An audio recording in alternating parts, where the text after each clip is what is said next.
The Winged One's guards, bored with the pointless waiting, are startled by the sound of rock moving against rock. That raven. Yep, that raven's eyes twinkling.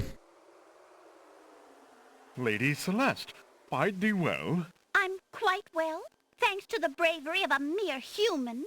So much for your superior intellects. Yes, milady. Now bring him along. I'm going home. Right message, wrong time.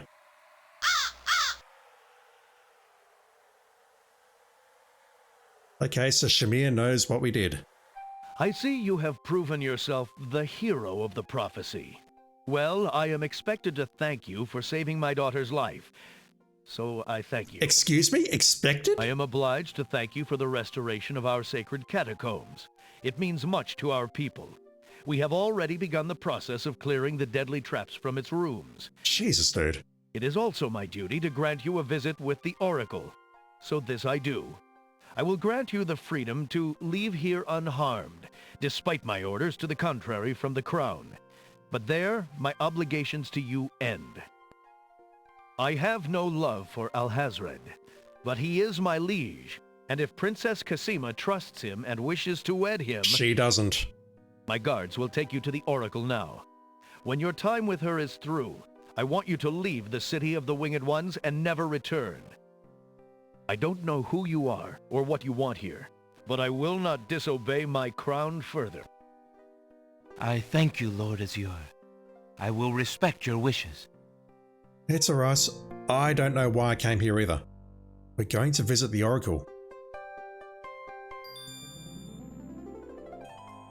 Hail to thee, great oracle. Lord Azure sends you this wingless mail. It appears that he solved the cliffs of logic and... defeated the Minotaur in his lair. So I have seen. So this is the one that haunts my pool of late. Welcome, young seeker. What knowledge do you desire? Princess Cassima, whatever you can tell me, great oracle. Ah, of course, the princess. That explains my images. Let us see what we can see. Once again, you've only seen her for 5 minutes. I see a maiden, lovely and pure, but surrounded by evil. She is a rose set amidst bitter thorns. It is her fate to be the pawn of dark powers, and yours to try to redeem her. How? How do I redeem her? Fate is not like the cut of a blade, young one, but rather like the myriad of paths formed when a hammer cracks ice. I will tell you what I can, but what will actually come to pass is up to you. I see that any attempt to reach the girl will force you into battle, a struggle against a dark force. If you lose, your life will be forfeit. That's typically how battles go. Who must I fight? A great darkness surrounds your adversary, preventing me from seeing clearly. I can only make out the shape of a black cloak. But before this final struggle, I see an infiltration, a dangerous game of hide-and-seek in corridors filled with enemies. The risks are high, but it is the only way to reach the one you seek. There is more than one way into this place. Your choice will dictate much. What else do you see, mighty oracle?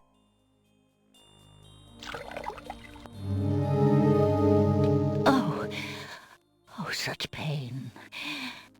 I see two restless spirits crying out for revenge. Caliphim and Ilaria. These shades could help you destroy the dark force if they were to be brought back from their spiritual form. Yet this is only one possible path to your destiny. I'm afraid this is getting beyond me. I know very little about the afterlife. I can only advise getting counsel from the Druids. Be warned. The Druids are reclusive and dangerous. They might aid you, or they might destroy you.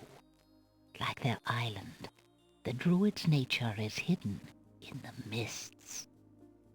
There is nothing more I can do for you, except to give you this. It is water from the sacred pool. That and my blessing go with you. Thank you, great oracle. There was no sign of her saying that we'd met before. Bummer. Okay. We were told never to return to the Winged One City, so before I close out this recording session, because it's very late and I'm tired and I've got other stuff to do, let me try climbing again. Hopefully we don't have to do the whole 5 screens again. Because spoilers, I do know we will have to come back up here at some point. If we approach the city though, what happens? Ah, good. Alexander arrives at the top of the cliffs, somewhat winded after his long but uneventful climb. Okay, so the catacombs is open now. The only items we needed to get through there were the, what were they? The red scarf and the brick, I think. But we can come back in here at any time. And we can, in fact, grab the coins and the shield, perhaps. And a skull. Have they started making this place safe, though? Really? You talked about deadly traps, but if I go right here... Walk a bit faster, Alexander, please. I would also love to check out the Minotaur's lair again. If I go south here... They fixed it! Alexander... Okay, that's terribly distressing. This was a trap room earlier. I won't put all of this into the recording, but I think what I'll do is I'll check out the catacombs and just make sure those X's on the map don't have anything hiding in there. Because if they do, oh boy, wouldn't that be a troll. That would be a troll and a half.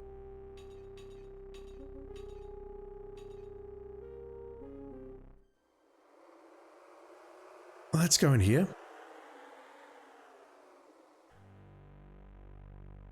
They haven't made that area safe. A pit has caved in the...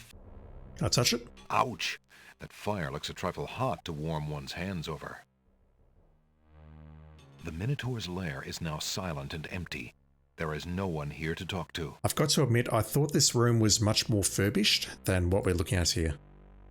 My memory is wrong. Alexander doesn't want to touch the hideous altar. Alexander has no desire to take those skulls off of the grisly altar. Alexander doesn't want to touch anything in the Minotaur's foul lair. Yeah. Alexander, apparently confused by being in the deserted Minotaur's lair, missteps into the fiery pit. Yes. Oh, hot! Indeed.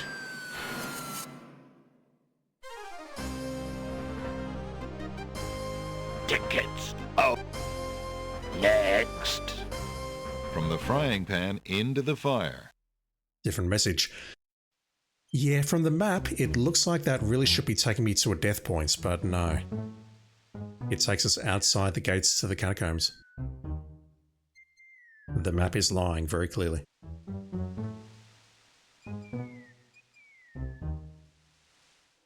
If I go this way, I'm just going to get kicked out, guaranteed. Alexander...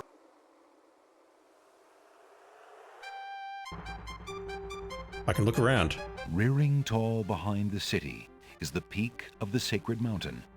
The oracle's cave is gashed into the face of the mountain like a wound. Alexander is standing in front of the gates to the city of the Winged Ones. The city entrance is accented with huge marble pillars and an ornate marble gate. Beyond the gate, Alexander can barely make out a community of nests atop large pillars. The peak of the mountain that makes up the Isle of the Sacred Mountain towers above the city. Two extremely handsome and athletic-looking young men with large white wings are standing guard in front of the city gates. I assume these are the greasers. The Winged One's guards are perfect specimens, tall and straight, regally formed. Their wings are thickly muscled and incredibly strong, like the legs of a thoroughbred horse. But their faces, however handsome, reflect a certain cold haughtiness. Yeah, they're not a fan of humans. The palace nest, as befits its status, is taller than the other nests in the city. No one in the city could hear Alexander from here. No one. Greetings, guards of the city of the Winged Ones. Would you be able to take me back to the city, or perhaps the Oracle? Not a Lord chance. Azure asked you not to return, and you agreed. Dare you break your word? No. I suppose not. Sorry. Are you sure I can't revisit the city? You are not welcome here, human. Be gone! Are you The cold attitude of the guards makes Alexander reluctant to touch them, however tempting the sheen of their beautiful wings might be. Alexander cannot reach the gate while the guards are in the way. Yeah, let me just load, and that's where I'll call it for now. The Oracle mentioned that there are a few different solutions to get to where we're going, something about vengeful spirits, lots of twisty corridors, all alike. She also gave us this. The small vial contains the Oracle's sacred water. The water has a crystalline appearance. Don't know what to do with that just yet. The Isle of the Druids, though. Alexander pulls out his magic map. In the mists.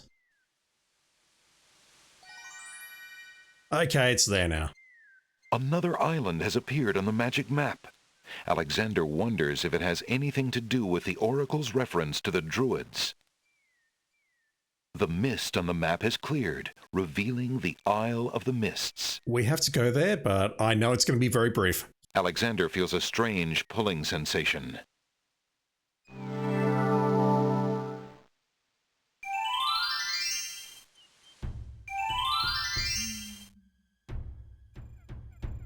From the northeast come the sounds of mysterious drums and chanting. Mistry, Druids, not even once. The ocean is only visible for a few feet before it becomes shrouded in mist. Nothing about the undertow? The ocean is not as... Mysterious-looking volcanic rocks dot this island. The island's trees are gnarled and eerie-looking.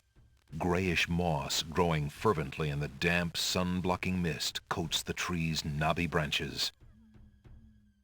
The island's trees are mysterious. Alexander is standing on the beach of a shrouded island. From here, two paths lead into the island, one to the northwest and one to the northeast. Weird, gnarled trees and rolling mists add to the island's eerie atmosphere. Where were the noises coming from? I think it was northeast. Not sure.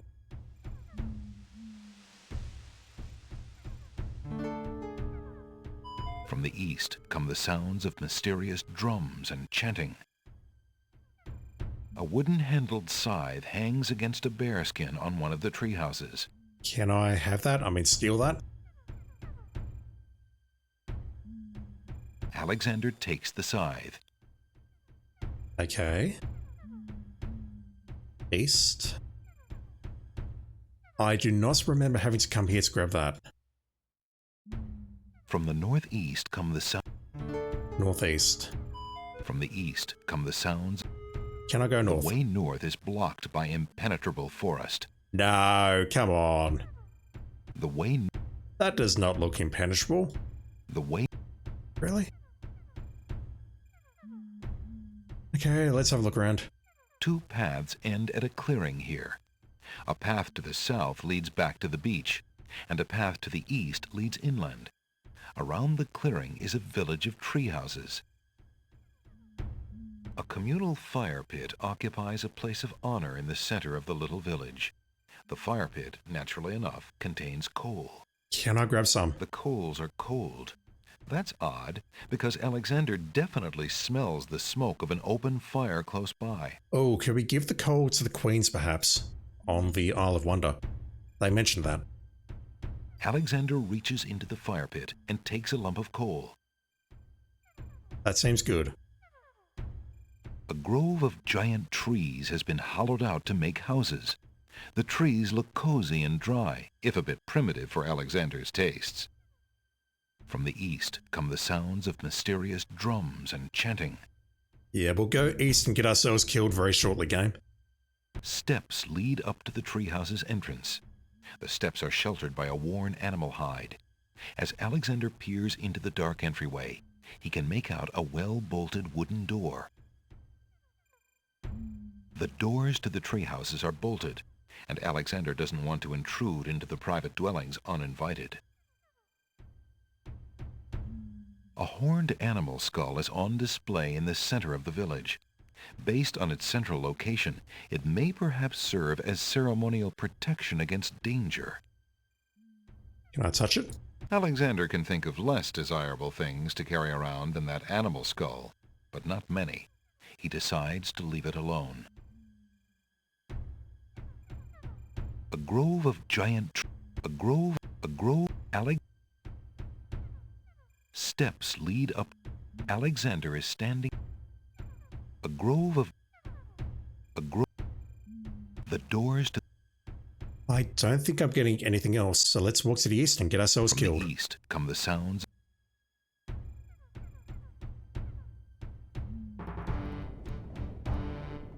Alexander is frozen at the spectacle before him. Robed figures are gathered around a bonfire. Some mystical ceremony is taking place, but as to its purpose, Alexander has no clue. Brothers, look! Uh-oh. Alexander's been seen. This must be the foreigner we were warned about. How appropriate that he should come during our rain festival. Place him in the sacrificial cage. Wait! I must rescue the princess! There's an ancient Druid saying, a man who would save others must first save himself. Alexander is pushed into the confining wicker cage. Go back a couple of seconds and look at that portrait. The tiger hide or whatever is blinking its eyes in unison with the druid's eyes. And the cage is swung out over the bonfire. Yeah, we can't do anything here. Alexander starts to feel a little warm. The bottom of the cage is getting uncomfortably hot. I distinctly recall what we can do here to get out of it. Alexander is getting really hot. Mercifully, Alexander passes out from the heat before the first tongues of flame ignite the wicker.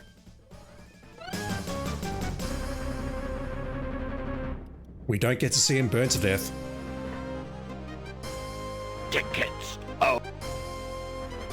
Next. That was a bit too hot to handle.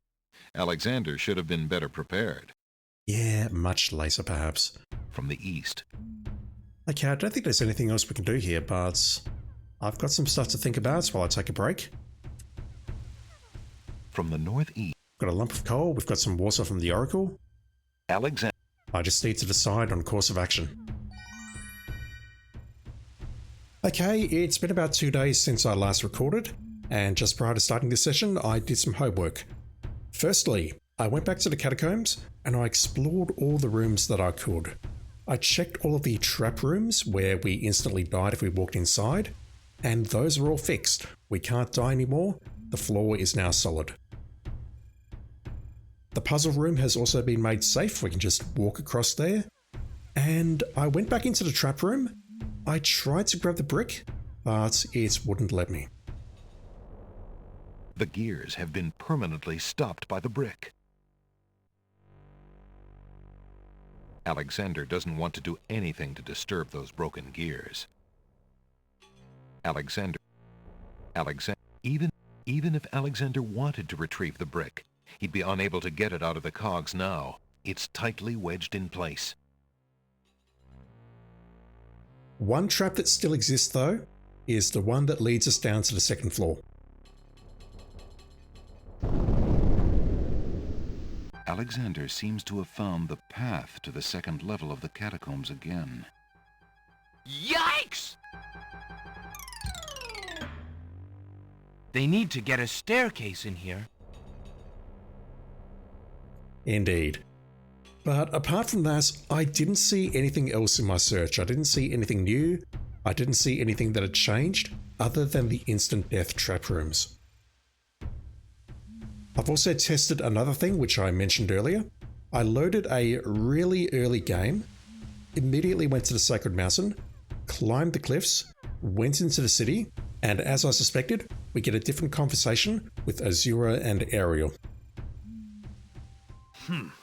First, I must tell you that the catacombs are a labyrinth of rooms, a place of exceeding danger. You will need many tools and clear wits to survive it. Azure, he must be allowed time to prepare for the task, if only in the slight chance that he could actually save our Celeste. Oh, very well. Intruder, my guards will take you to the beach. Prophesied hero or spy, any soldier must be granted time to prepare for battle. Be warned, if you have the courage to actually return to the Isle of the Sacred Mountain and face your destiny, my guards will have orders to take you to the catacombs on sight. I understand, Lord Azure. If by some miracle you succeed, human, the prophecy grants you a visit with the sacred oracle. Her powers are mighty, her vision all-seeing. Many of our own citizens would be willing to risk certain death in the catacombs for a chance at a meeting with the oracle. May that thought give you the courage to return. Oh, I will return, Lady Ariel. You have my word. I haven't done a lot of testing on this to see exactly if certain items make a difference. That is happening because we do not have some of the requisite items to get through the catacombs. That is, we don't have the brick from the Isle of the Beast, we don't have the hole in the wall or the red scarf from the Isle of Wonder, and we don't have the tinderbox from the Isle of the Crown. We do get a second opportunity to gather that stuff. If we go up the cliffs again, we get tossed inside immediately. So, you have chosen to come back and face the catacombs when you could have escaped. I admit I am surprised. You are either a complete idiot or vain enough to think yourself invincible.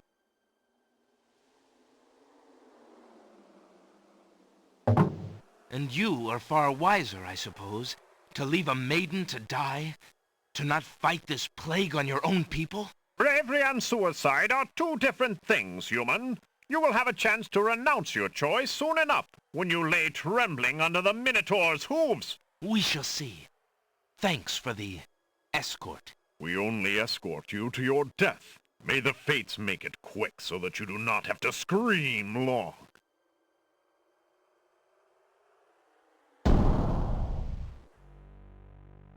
And at that point, we're out of fail state because there's no way out. We're not escaping that. And finally, just to put the catacombs to bed, take a look at this in the manual.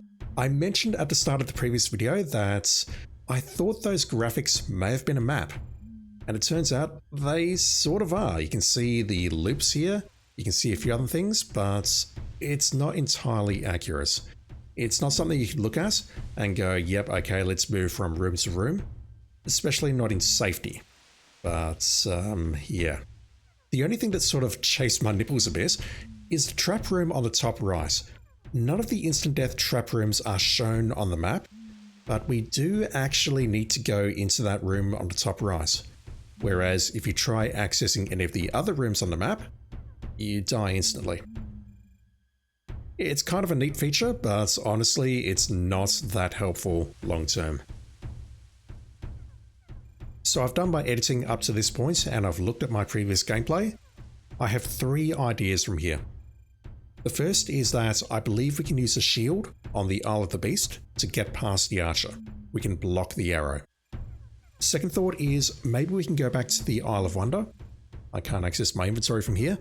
And maybe we could give the caterpillar in the books the string of words that I picked up.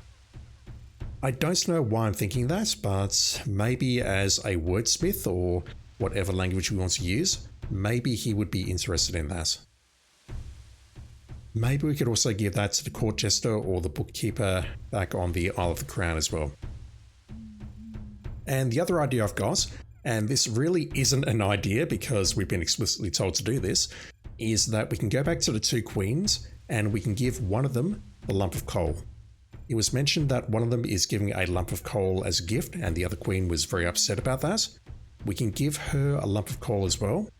And I think we're going to get a spoiled egg in exchange. That's all I've got for the moment though, so how about we start today by going to the Isle of the Beast. Alexander feels a strange pulling sensation.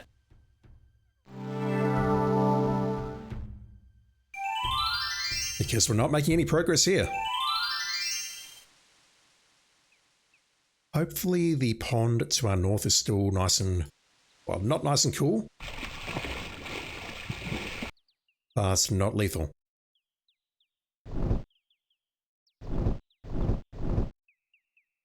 A stone archer sits atop the lintel of the gate like a silent guardian. His stone bow is tightly drawn and fitted with a single stone arrow. Look here, Archer. Do you mind if I pass? The archer retains his stony silence. Nice. Okay, this shield. Also, we picked up a dagger. The small dagger is a gift from Lady Celeste. Its handle is decorated with precious gems set in a delicate feminine style. If your dagger has gems in it, it's female, chat. There's nothing you can do about that. The otherwise plain wooden shield is embellished with a silver cross. I don't recall what we used the dagger for, but I'm pretty certain we can use this shield to get past this archer. Alexander decides to pass through the gate, preparing the shield just in case. There we go. The magic arrow completely shatters the shield. Good thing the arrow didn't hit Alexander. And it looks like that might be its only arrow. The archer's bow is empty, his lone arrow spent. Sorry about that arrow, friend. The stone archer looks resigned and does not reply. That raises a lot of questions. Is that archer ever going to reload the arrow? Was that archer only ever aiming his arrow at Prince Alexander and no one else? We're the first visitors to this island in however many years, apart from Shamir. Alexander walks forward to step onto the gazebo. Uh-oh. But the rose hedges on either side of the path, sensing an intruder's presence, reach out their vines and blend together. The path is blocked. Whoever lives here really does not want any visitors. The boiling pond, the archer, and now this. Flowering rose hedges grow on either side of the path winding north. Can I take a rose? Alexander takes a magnificent white rose from the rose hedges. Can I give that to the nightingale? The rose has a hue of the purest white. Can we turn it red? Hey! Get that out of my face! Yeah! I'll take that as a no. It wouldn't be necessary to do that to the milk bottle. I've got to try combining some items at some point. Okay, we have a rose. This though. The hedges have grown magically together to block the path north. The hedge over the path is covered with thorns, and its vines are thick and strong. Alexander cannot part the hedge with his hands. Okay then, let's do some gardening. The scythe has a long curved blade and a wooden handle. Alexander wields the scythe, determined to get past the magical rose hedges. The leaves fly as Alexander tries to cut the branches faster than they can grow back together. He sees light. He's through.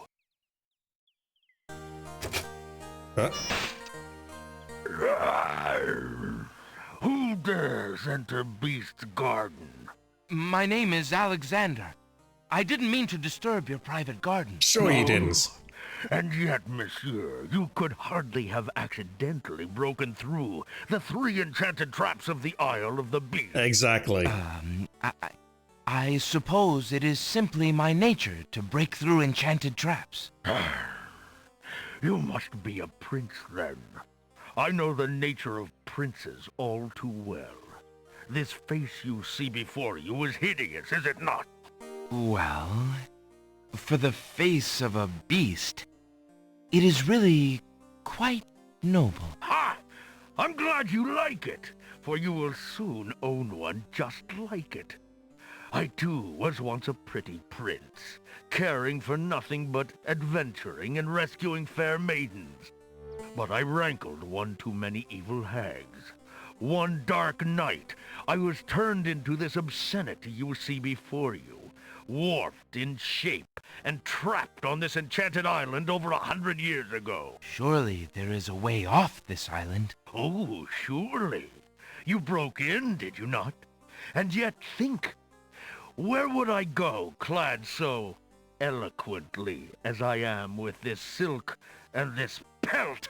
You see, my prison is also my sanctuary. You are the first to break through the barriers in lo these many years.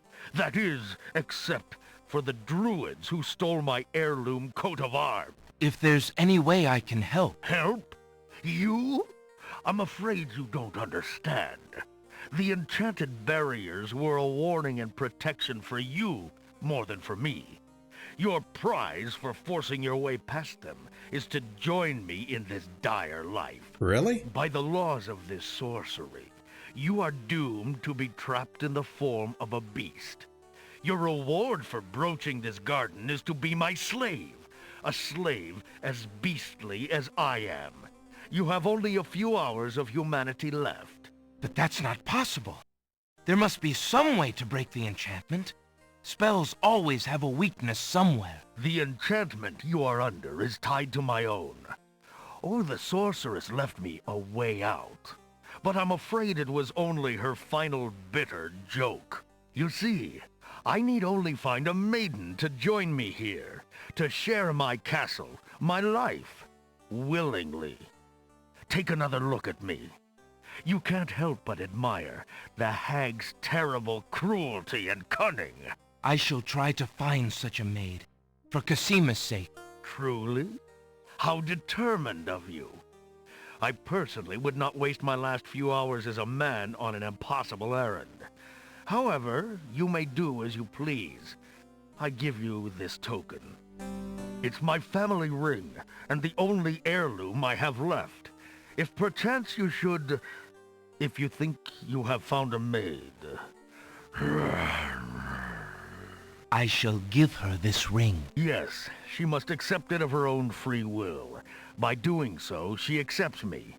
Not that you shall find anyone, mind you. Your time is short. Count the minutes on your fingers while your fingers you have, pretty prince. Your master will await you.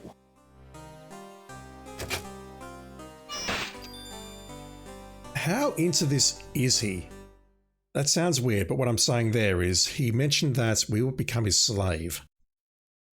Is that part of the deal that he is abiding by, or is that just something that magically happens? Okay, well he sounds like a very bitter old man. Beast's ring is made of pure, heavy gold and bears an insignia possibly related to Beast's princely past. So we are allegedly trapped here, but we can leave, I assume, to find a maiden, bring them back, and that may break the curse, maybe. Don't know what to think about any of that.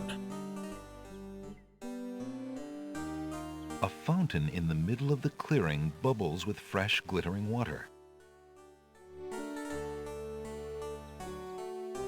The fountain water is cool and clear. Not poisonous. Are we actually on a timer, though? Are we really going to turn into a beast if we just wait? Beast's castle seems forlorn and far from any human warmth. The hedge continues back towards the castle and forms what appears to be a maze. I assume that's locked. An iron gate leads to a maze of hedges. The gate has been firmly shut and latched. Beast doesn't seem to welcome Alexander's company right now. Alexander can't reach the castle from here. Besides, he wasn't invited inside the gate. The hedge continues. The path ends here at a small clearing. A gushing fountain dominates the clearing, and an iron gate leads off into a maze of hedges. In the distance, a castle stands out majestically against the sky. The beast is entirely correct though. We forced our way into here. Why? Again, just because.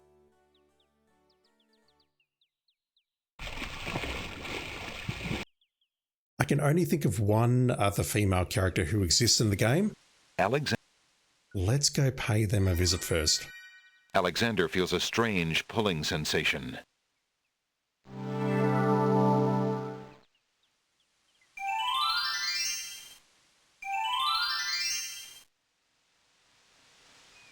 And as I go there, I'm going to pass by the Nightingale. Can I show you that? Alexander doesn't want to. There's no reason. Alexander holds out the rose to the Nightingale. That's Nick. To Alexander's surprise, the Nightingale swoops down and grabs the rose from his hand. I'm more interested in that snack and that yellow eye. Is it going to twinkle? Yep. The Nightingale flies off towards the castle with the rose. Where might she be taking it? It's got to be going towards Cosima, surely. Game. Alexander can see no... That was weird. Alexander can see no reason to clamber about on the old tree. He would only scar its bark. That was super weird with the text box there.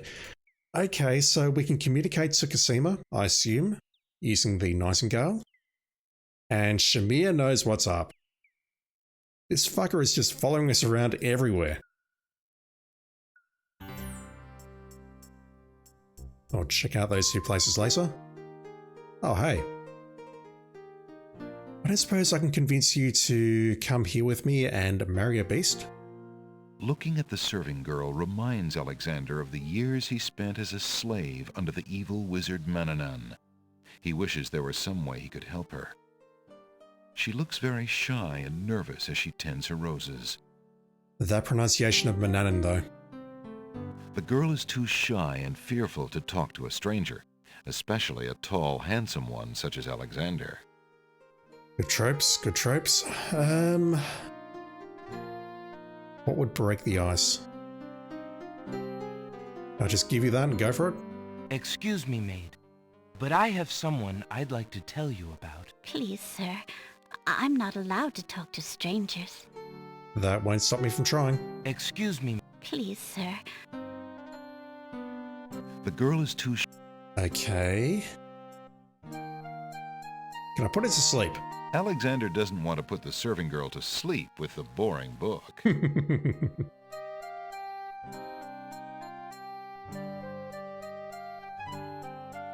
The young serving girl may indeed have dreams of running away, but with the state of the islands, she's unlikely to be safe traveling alone.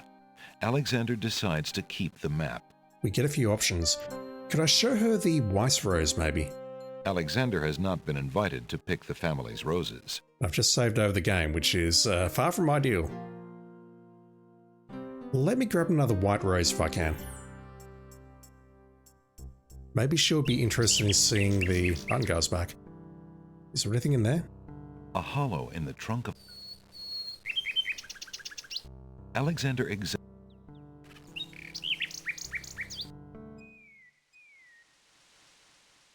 I gave the Nightingale the rose.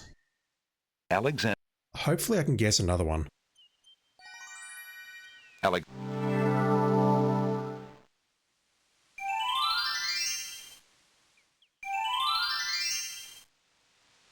We'll find out shortly if time's actually wasting.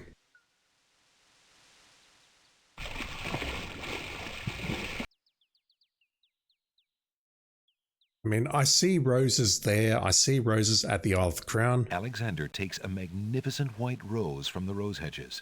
This has to be something, surely. His skin begins to itch. Oh, hell. I missed that. I'll load.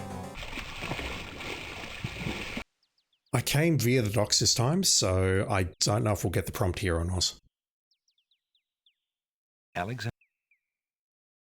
Oh, yes. Maybe in another screen or so.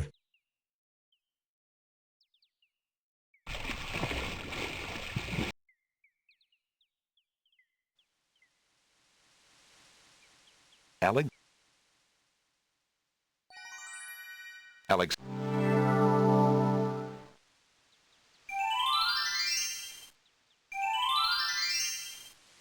If I get it here, then I'm going to have to load all the way back to the Isle of the Druids. Alexander feels a strange sensation come over him. Too late. His skin begins to itch. His head throbs.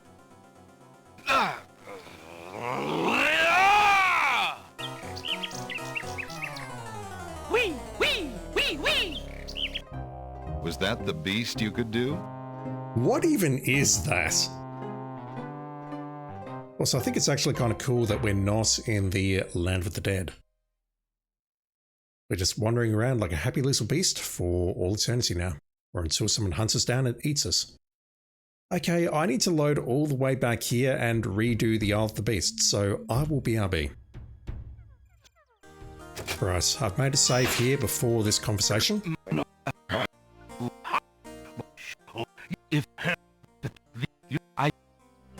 It's my I hear your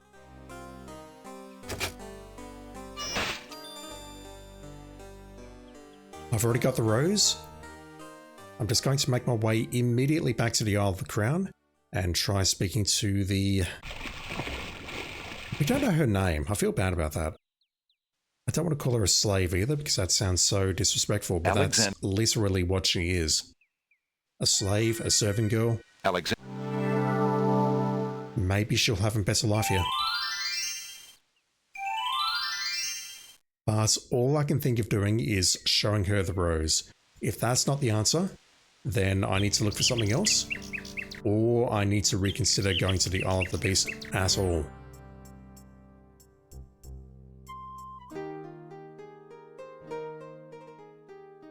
The girl is too shy.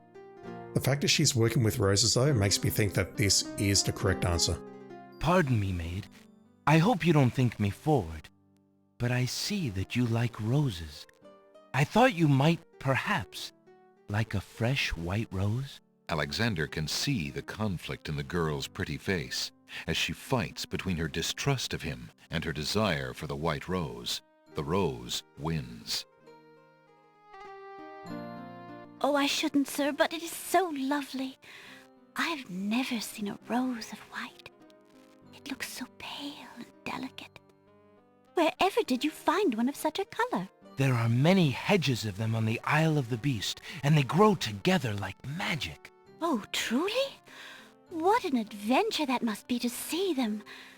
But I should not speak so, especially to a stranger. Thank you for the rose, though, kind sir. Okay, that's a start. Do you live in this house, maid? Well, my stepmother and her children live here. I live out back in the stables. Oh. Your stepmother?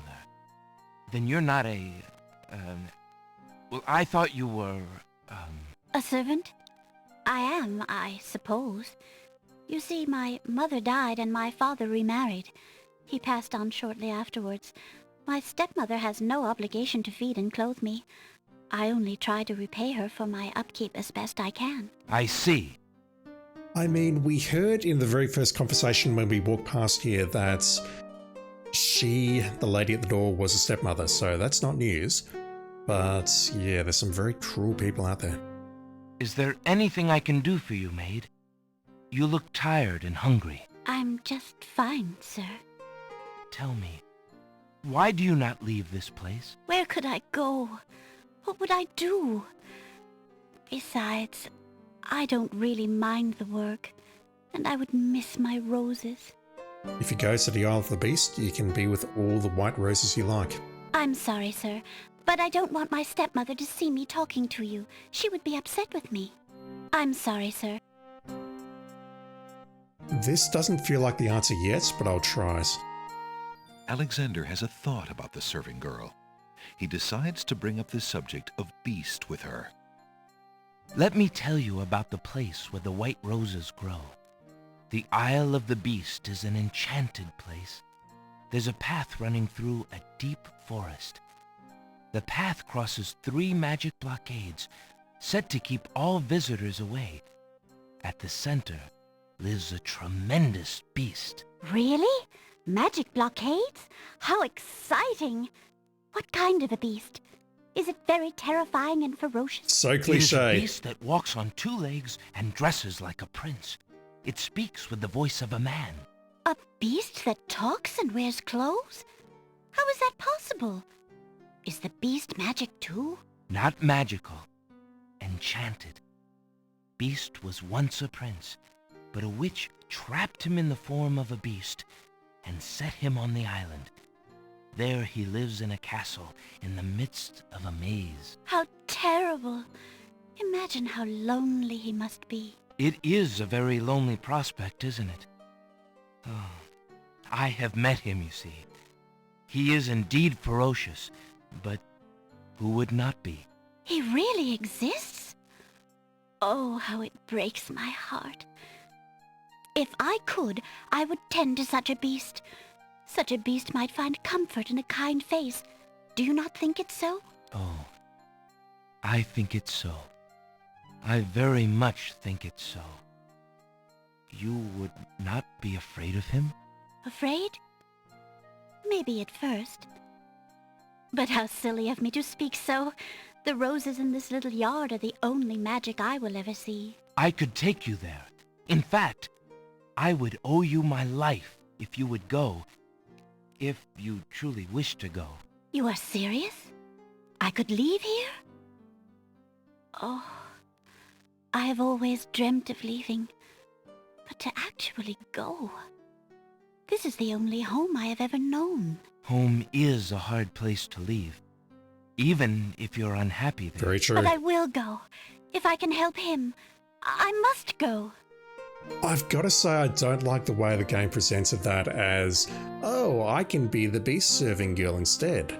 Something strikes me as very wrong there. If that sounds sexist, I apologise, but something about that conversation really does not sound right. Also, we didn't actually elaborate on the whole, this is going to save our life sort of thing. I feel like you're leaving a bit out of it, Alexander. Is there nothing you wish to take with you? There is nothing. Then take this ring. It is his. He will be pleased if you would wear it. Also, you believe all this? Why, it's the most beautiful thing I have ever seen. Thank you kindly, sir. Beauty! Where do you think you're going? Of course. To a place where roses grow, and to someone who truly needs me. I see you wear my ring. You willingly agreed to spend your life here with me? Do you know what that means? Yes, my lord, I do. I have been touched by your story. Pity alone need not sentence you to endure this face. Oh, but it is a gentle face, and kind. You look at me so sweetly and are not repulsed. Oh, by the light of your eyes, my spirit soars. The enchantment! It is broken! I am pleased to have served you, my lord. Do you still wish me to stay? What? Speak not such nonsense, Beauty. Do you think that I learned nothing of true love during my time here? You are my queen. Oh, my clothes! This gown! How well it suits your noble heart. Alexander, how can I ever repay you? I have nothing to offer except my gratitude. But please, take these old clothes. Perhaps you'll find someone in need during your travels. You have already repaid me by your example of courage, Beauty. And by your friendship, I hope. You will always have our friendship and loyalty, Prince Alexander. But from a fellow adventurer, take some advice. If you find your true love, protect her with your life. Fear all beasts without the redeeming humanity of love. And to aid you, accept my mirror. Now that my life is no longer hung in false shadows, I have no need for it. Give it to someone with nothing to fear from the truth it reveals. Thank you. I wish you both well. Come, Beauty. Let me take you home. And they were never seen from again. That whole thing about love reminds me of what Smord said in King's Quest III VGA. What is this, a Ferris? Salamander? It's something with a sparkling eye. Yes, of course the eye sparkles. The gate has been firmly shut and latched. It looks like the prince and his beauty need some time alone. Oh god, not a huge fan of how that played out. I've never been a fan of that story. Beauty's old clothes are very ragged and heavy. They consist of a long, thick dress and a headpiece which covers the hair and most of the face. Can we cosplay? A long strand of Beauty's blonde hair is caught in the mantle. Ooh. Alexander searches through Beauty's clothes and finds a long strand of blonde hair. The box is being a bit weird. Let me just get off the screen because the music's a tad too loud. There we go. Okay, we've got a blonde hair. Alexander has a single strand of Beauty's golden hair. Beauty's old clothes are very... Can I put the clothing on? Alexander has no need to wear the serving clothes here. Not here. Maybe elsewhere. And we picked up a mirror. Beast's mirror consists of a piece of glass set into a decorative frame. The glass is unusually clear, and the image particularly true. Yeah, that's typically how mirrors work. Using that on the wall would not help anything. Alexander looks in the mirror and sees a handsome, somewhat lonely young man. Is it you? Did I pick up another flower? I did not. Or another rose, I should say. Alexander takes a I'm not sure if we got points for giving it to the Nightingale, but I think that's something we should do.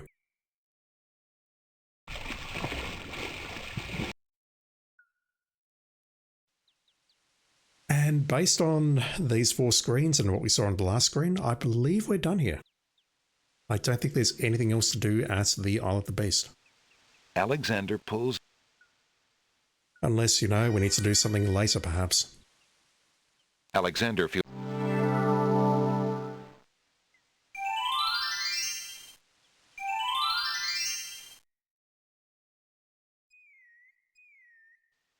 The fact that the snake showed up makes me think giving the rose here is the right thing to do. Either way, making progress. But we're not even halfway through according to the points.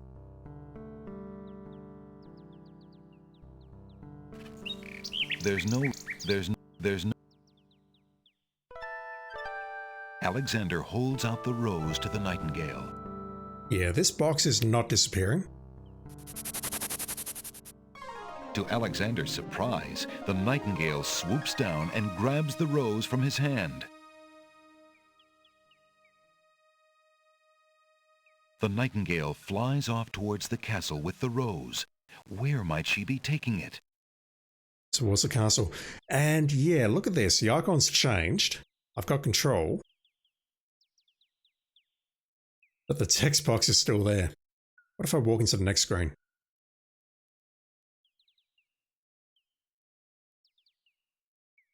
A group of serving women approach the castle. Ah, Wolf! More serving women! The castle staff is certainly busy today! Alright, we need to dress up as a woman, very clearly. Aye, Gruff! Get a move on there, wenches! There's plenty of work left to do before the wedding! Yes, Sergeant Gruff. Preparing for the wedding.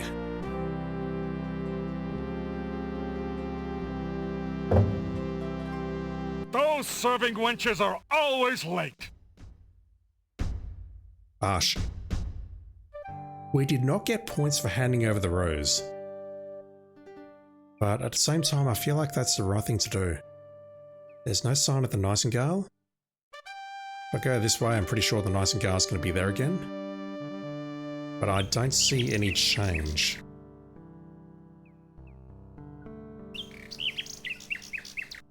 Alright, so let me try going here and we'll play dress-ups.